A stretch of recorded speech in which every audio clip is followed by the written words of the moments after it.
దేశంలో పునర్వికాసానికి రాజకీయ చైతన్యానికి పేరెన్నిక కలిగింది కల్కత్తా. అలాంటి కల్కత్తా నగరంలో ఒక వైద్యశాలలో డాక్టర్ మీద అత్యాచారం చేసి ఆ తర్వాత ప్రాణాలు కూడా తీయటం ఎంత ఘోరమైన ఘటన. ఆమె డ్యూటీలో ఉన్నారు, ఏదో మామూలుగా కూడా కాదు. అక్కడ ఆమె విధి నిర్వహణలో ఉన్నటువంటి ఒక వైద్యురాలిని, యువ వైద్యురాలిని అమానుష్యమైన అత్యాచారం చేసి, వరుసగా అత్యాచారాలు చేసి ఆ తర్వాత ప్రాణాలు కూడా తీసి నిందితుడు తప్పించుకోవటం. ఆ తప్పించుకున్న నిందితుడిని పట్టుకొని శిక్షించి న్యాయం జరగాలి అని వైద్య విద్యార్థులు, డాక్టర్లు ఆందోళన చేస్తుంటే వాళ్ళ మీద బలప్రయోగం చేయటం, ఆ ఆసుపత్రి మీద దాడి చేయటం, ఇలాంటివన్నీ చూసిన తర్వాత పశ్చిమ బెంగాల్లో మమతా బెనర్జీ గారి తృణమూల్ కాంగ్రెస్ పరిపాలన ఎంత దారుణంగా తయారవుతుందని దేశమంతటికి కూడా స్పష్టమైపోయింది. ఇప్పటికి కూడా ఈ ఘటన జరిగే వారం పైన జరుగుతూ అయిపోయినప్పటికీ కూడా ఇప్పటికీ ఒక కొలిక్కి రాకపోగా పోటాపోటీ రాజకీయ పోటీ నడుస్తుంది. చాలా ఆశ్చర్యకరంగా మమతా దీదీ అంటారు కదా, దీదీ ఈరోజు నిరసన ప్రదర్శన చేస్తున్నారు. ఏమని? పోలీసులు ఈ ఘటనను సక్రమంగా విచారించి దోషులను పట్టుకోకపోగా కాపాడుతూ ఉన్నారు, పక్కదో పట్టిస్తున్నారు. అసలు డ్యూటీలో ఉన్న ఒక డాక్టర్ అమ్మ మీద అత్యాచారం చేసి ప్రాణాలు తీయటం అంటే ఎంత రాక్షసంగా, ఎంత దుండగులు అక్కడ ఉండాలి. సంజయ్ రాయ్ అనే అతను ఈ పని చేశాడు అనేది ఇప్పటికి దాదాపు రుజువైపోయింది. ఈ సంజయ్ రాయ్ అనేవాడు ఏంటి అంటే సివిల్ అసిస్టెంట్ అంట. సివిల్ అసిస్టెంట్, అతను డాక్టర్ కాదు, ఈవెన్ పూర్తి స్థాయి పోలీస్ కూడా కాదు. వైద్య వృత్తిలో పనులు చేసే డాక్టర్లకు సహకరించటం కోసం ఏదో స్వచ్ఛందంగా పౌర సేవకుడుగా వచ్చినటువంటి వాడు. ఇతను అంత పని ఎలా చేయగలిగాడు, అలా ఎలా చొరబడగలిగాడు, ఇది జరిగిన తర్వాత కూడా చర్య తీసుకోవడానికి ఎందుకు వెనుకాడారు? ఈ ఘటన దేశమంతా సంచలనము లేదా కలవరము కలిగించిన తర్వాత కూడా ఇప్పటి వరకు అతనికి సహకరించిన వాళ్ళను పట్టుకోవడంలో ఆలస్యం ఎందుకు అవుతుంది? అసలు అలాంటి వ్యక్తి ఒక వైద్య వ్యవస్థలోకి, వైద్యం అంటే మనకు తెలుసు పవిత్రమైనది, మనం అందరం ప్రాణాలతో ఉన్నామన్నా, ఎప్పుడు ఏ సమస్య వచ్చినా కాపాడేవాళ్ళు. ధన్వంతరి వారసులం ధరణిలో ఉన్న దేవతలమని ఎప్పుడో వేటూరు ఒక పాట రాశారు. అంత వైద్యం నారాయణ హరి అంటారు, అంత గౌరవంగా చూస్తారు. అందులో చిన్న అమ్మాయిలు ఎంతో శ్రద్ధతో శ్రమతో తల్లిదండ్రుల ఆశలతో కష్టపడి చదువుకొని సేవ చేయడానికి వెళ్తే వాళ్లను అక్కడే వైద్యశాలలోనే ఇంత అమానుషంగా బలిగొనడం ఊహకు అందదు, కంపింపచేస్తుంది. కానీ అక్కడున్న ప్రభుత్వం మటుకు ఏమాత్రం ఆ చలనం లేదు. మొదట అంతా అది కాదు ఇది కాదు అని ఏదో దాటేయడానికి ప్రయత్నించారు. ఆ అమ్మాయి గురించి కూడా రకరకాలుగా మాట్లాడారు. కానీ ప్రజల్లో తీవ్ర నిరసన, దేశమంతా నిరసన రావడం, హైదరాబాద్తో సహా లేదా ఆంధ్రప్రదేశ్తో సహా కేరళ, ఢిల్లీ, చెన్నై, చాలా రాష్ట్రాలన్నింటిలో కూడా డాక్టర్లు మాకు రక్షణే ఉంది, ప్రజల ప్రాణాలు రక్షించే మాకే రక్షణ లేకుండా పోయింది, అమ్మాయిలకు స్త్రీల మీద అత్యాచారాలు చాలా జరుగుతున్నాయి అంటే చాలామంది అంటూ ఉంటారు, అసలు రాత్రిపూట బయటికి ఎందుకు రావాలి, ఇలా మాట్లాడారు చాలామంది మంత్రులు, రాజకీయ నాయకులు. చాలా బుద్ధిహీనతతో మాట్లాడిన మాటలు అవి. కానీ ఈ అమ్మాయి తన డ్యూటీ చేస్తుంది, రాత్రిపూట డ్యూటీ చేస్తున్న డాక్టర్ను ఆసుపత్రిలో అత్యాచారం చేస్తే ఇంకా దానికి నిష్కృతి ఏంటండి? దానికి ఏంటి?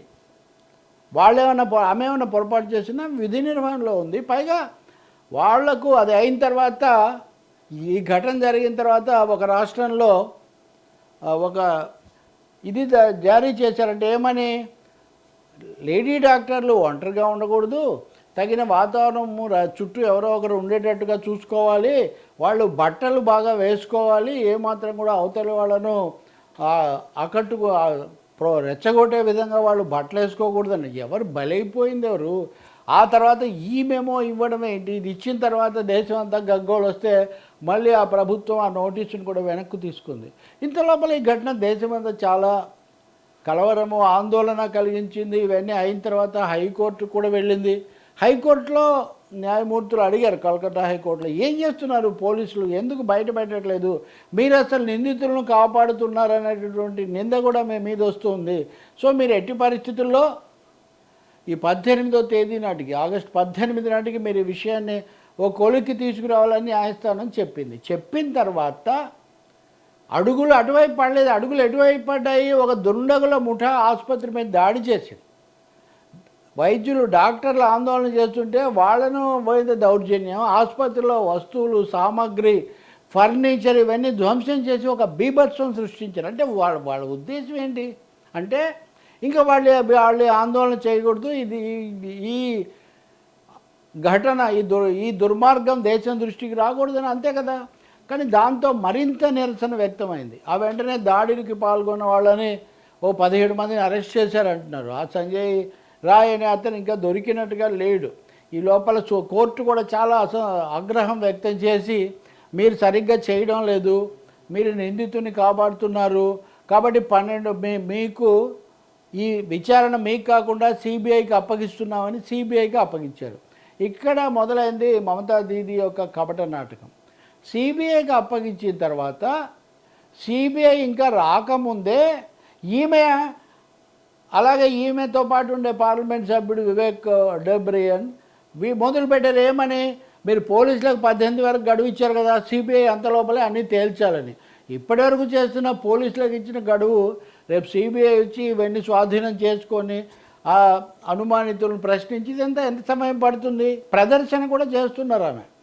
కానీ వాస్తవంగా రాష్ట్రంలో ప్రతిపక్షాలుగా ఉన్న భారతీయ జనతా పార్టీ కానీ, ఇంకోవైపున సిపిఐఎం కానీ, ప్రధానం గతంలో పాలించిన పార్టీ, వాళ్ళు విడివిడిగా ఆందోళనలు చేస్తున్నారు. ఇదంతా సమస్యను పక్కదో పట్టిస్తున్నారు. ఈ సంఘ వ్యతిరేక శక్తులు మాఫియాలను పెంచి పోషించి ఇలా వదలబట్టే ఇలాంటి దుర్మార్గాలు జరుగుతున్నాయి. అసలు ఏమాత్రం ఏ అర్హత, క్వాలిఫికేషన్ లేని, ఉద్యోగం లేని, జవాబుదారీతనం లేని సంఘ వ్యతిరేక శక్తులు లాంటి వాళ్ళు ఆసుపత్రిలోకి ఎలా రాగలిగారు? ఇంకా దారుణం ఏమంటే, ఈ సంజయ్ రాయ్ అనేవాడు ఎటువంటి వాడంటే, అతని భార్య అతని మీద పోలీసులకు ఫిర్యాదు ఇచ్చింది. అతను నా మీదే దౌర్జన్యం చేశాడు, ఆఖరికి నేను 3 నెలల గర్భవతిగా ఉన్నప్పుడు నన్ను కొట్టాడు, దుర్మార్గానికి పాల్పడ్డాడని ఆమె పోలీసులకు ఫిర్యాదు ఇచ్చింది. అటువంటి వాడు ఆసుపత్రిలో ప్రవేశించి విధి నిర్వహణలో ఉన్న డాక్టర్ అమ్మ ప్రాణాలు తీయటం. నిజంగా ఈ ఘటన దేశమంతా కూడా చాలా ఆందోళన పుట్టించింది. అసలు ఆసుపత్రులకు ఎలా పంపించాలి? రాత్రిపూట కూడా జబ్బులు వస్తాయి, మనుషులకు చికిత్సలు జరుగుతాయి. డాక్టర్లు రాత్రిపూట కూడా ఎమర్జెన్సీ సర్వీస్ చేయకపోతే ఈ ప్రపంచం ఇలా ఉండదు. మరి ఇలాంటి ఘాతుకాలు జరుగుతుంటే ఏం చేయాలి? నిన్న నరేంద్ర మోదీ ప్రధానమంత్రి కూడా ఎర్రకోట ప్రసంగంలో ఈ అంశాన్ని ప్రస్తావించారు, కఠినంగా శిక్షించాలని. ఇప్పుడు ముఖ్యంగా జరగాల్సింది కోల్కతాలో ఈ ఘటనలో నిందితుడు తెలుసు, పేరు తెలుసు, దొరకకుండా ఎలా పోతాడండి? ముందు అతన్ని కానీ ఈ పరిస్థితికి దారి తీసిన వాళ్ళని కానీ శిక్షించటం, రెండవ దాడులు ఎవరు చేస్తున్నారని చూడటం. మొత్తంగా దేశంలో ఆసుపత్రుల్లో ఒక భయం బయలుదేరింది.